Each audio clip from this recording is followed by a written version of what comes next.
Assalamualaikum warahmatullahi wabarakatuh. Perkenalkan, nama saya Risnawati, biasa dipanggil Risna, dengan NIM C0123-072. Saya kuliah di Universitas Sulawesi Barat, Program Studi Manajemen Fakultas Ekonomi, semester 4.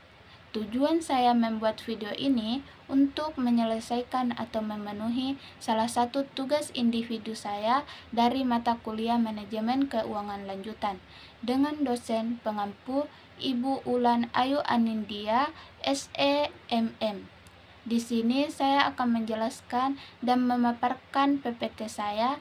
Yang pertama itu tentang ruang lingkup manajemen keuangan lanjutan.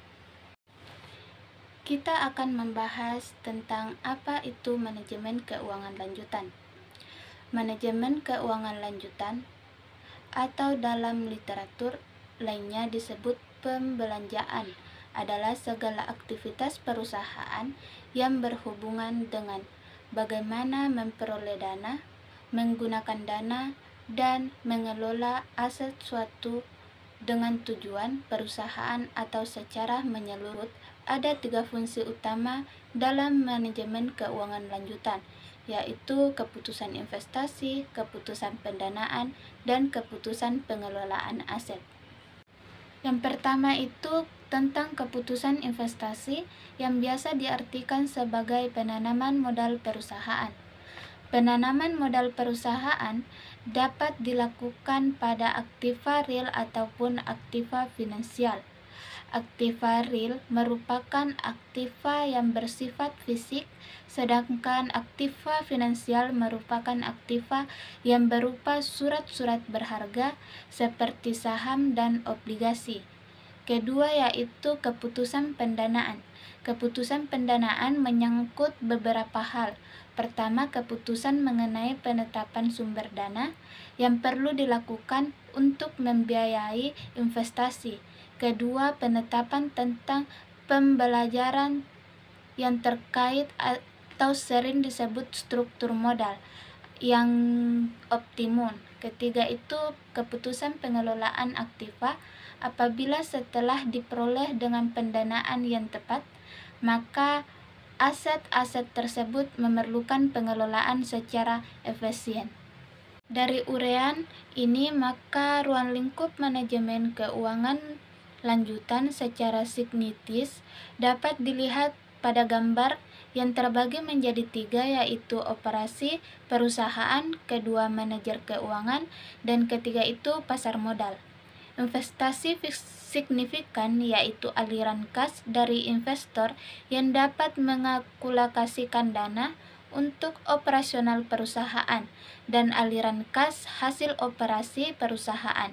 Adapun finansial adalah pendanaan yang melahirkan keputusan atau kebijakan struktur, yaitu invest time adalah fungsi investasi yang melahirkan keputusan yang berkaitan dengan masalah.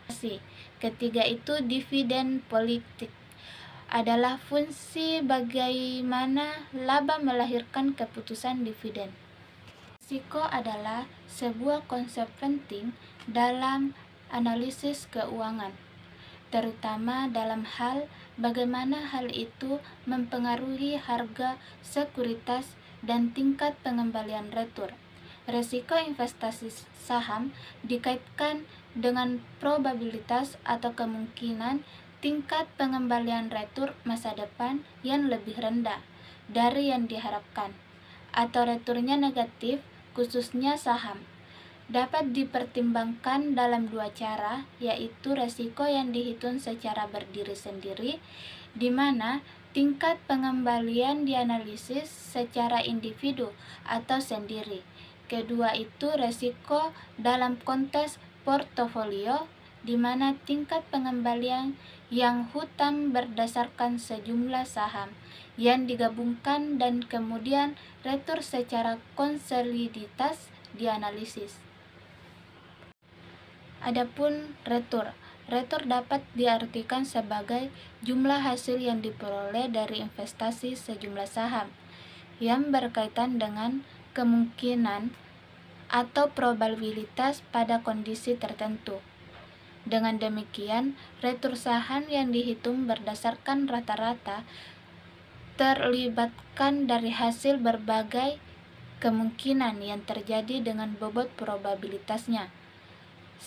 Semakin besar kemungkinan suatu kejadian, maka mendekati nilai yang diharapkan.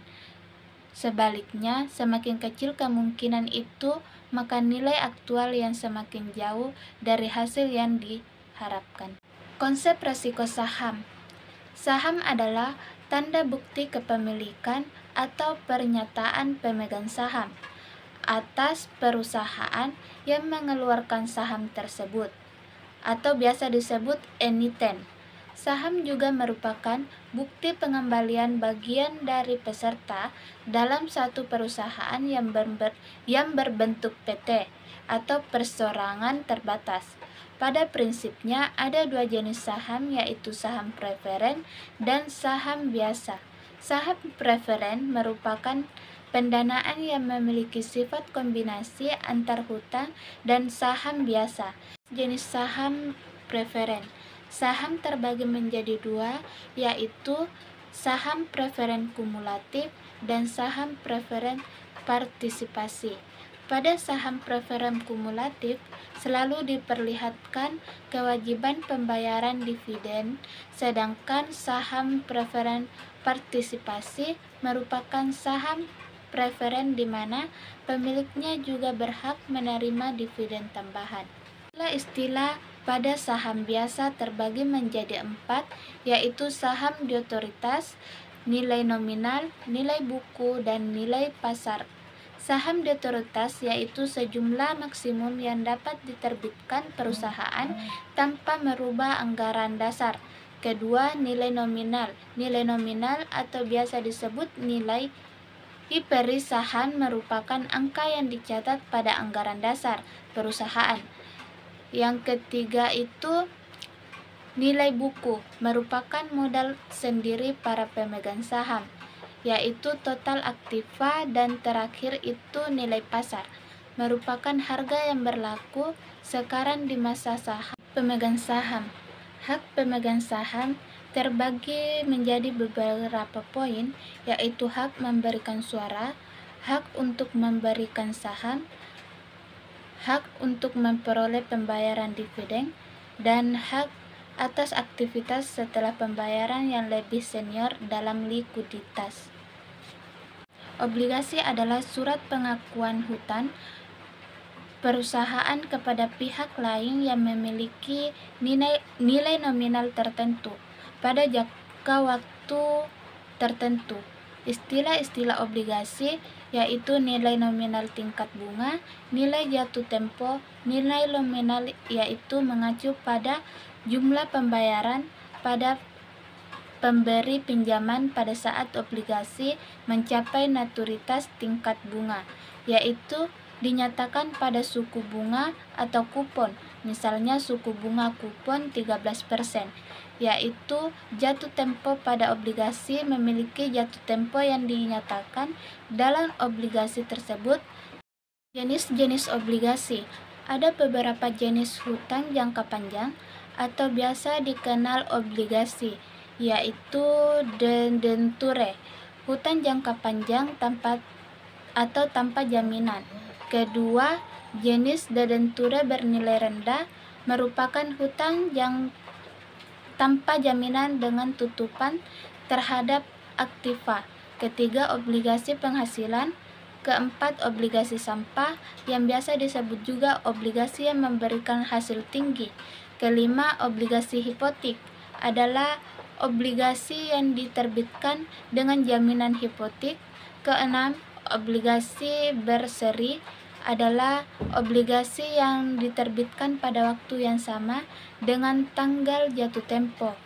Dan yang terakhir itu ketujuh, obligasi perwakilan peralatan. Biaya modal adalah biaya real yang harus dikeluarkan oleh perusahaan untuk memperoleh dana, baik yang berasal dari hutang, saham preferen, saham biasa, maupun laba ditahan untuk memadai suatu investasi atau operasi perusahaan. Fungsi biaya modal biasanya digunakan untuk sebagai ukuran menentukan atau diterimanya atau ditolaknya suatu ulasan investasi.